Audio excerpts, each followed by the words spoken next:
సంగప్ప అని ఒకప్పుడు V6లో పనిచేసిన ఒక జర్నలిస్టు గత 3 సంవత్సరాల నుంచి బీజేపీలో అధికార ప్రతినిధిగా పనిచేస్తున్నారు. ఈ సంగప్ప గారు ఏప్రిల్ నెలలో 22 నుంచి 20వ తారీఖు మధ్యలో ఈ సంవత్సరం ఈ బాధిత కుటుంబం దగ్గరికి వెళ్ళి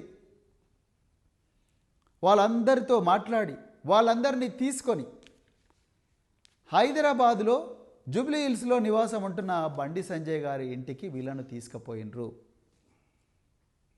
ఆ అమ్మాయి తన బాధంతా వెళ్ళబుచ్చుకున్నది. ఇగో మీ కొడుకు నన్ను ఇడివంగా చేసిండు, ఇగో వీడియోలు ఇట్లున్నాయి, చాటింగ్లు ఇవి ఉన్నాయి, అవన్నీ ఉంటే బండి సంజయ్ గారు చెప్పింది ఏందా అంటే ఆ అమ్మ నాకు చెప్పిందండి.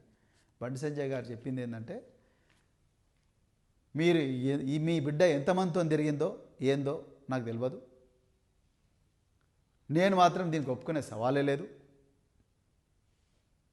ఇంకోటి కూడా మీకు ముచ్చట చెప్పాలనుకుంటున్నా, నేను మా బీజేపీ పార్టీ నన్ను బీజేపీ రాష్ట్ర అధ్యక్షుడి పదవి నుంచి తీసేస్తే నా కోసం 8 మంది ఆత్మహత్య చేసుకున్నారు.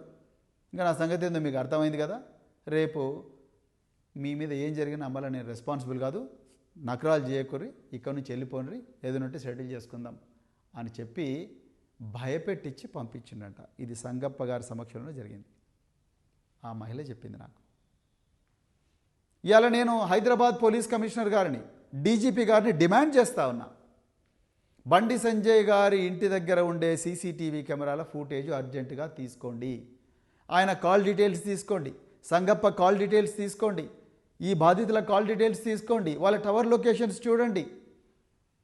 మీకు 2 నిమిషాల్లో కేంద్ర హోంమంత్రి ఏం చేసిండో మీకు అర్థమవుతుంది. మీరు అవన్నీ చేయలేదు, ఇంకా మీరు ఆయన కాపాడాలని ప్రయత్నం చేస్తున్నారు. ఎందుకంటే రేవంత్ రెడ్డికి ఎట్లనే చేసి బండి సంజయ్ని కాపాడాలన్నది ఈ మహిళల మీద వీళ్ళకుండే గౌరవం ఏదో మనకు అర్థమవుతున్నది. ఇలా రీల్స్ మీద రీల్స్ చేసే సీతక్క గారు ఎందుకు మాట్లాడడం లేదు, కొండా సురేఖ గారు ఎందుకు మాట్లాడడం లేదు, ఎందుకు మాట్లాడింది? కాంగ్రెస్ వాళ్ళు ఒక్కరన్నా మాట్లాడుతున్నారా? ఒక్కరన్నా ఎక్కడ పోయారు మీ వాళ్ళందరూ రోడ్ల మీదకి? ఎందుకు రాలేదు?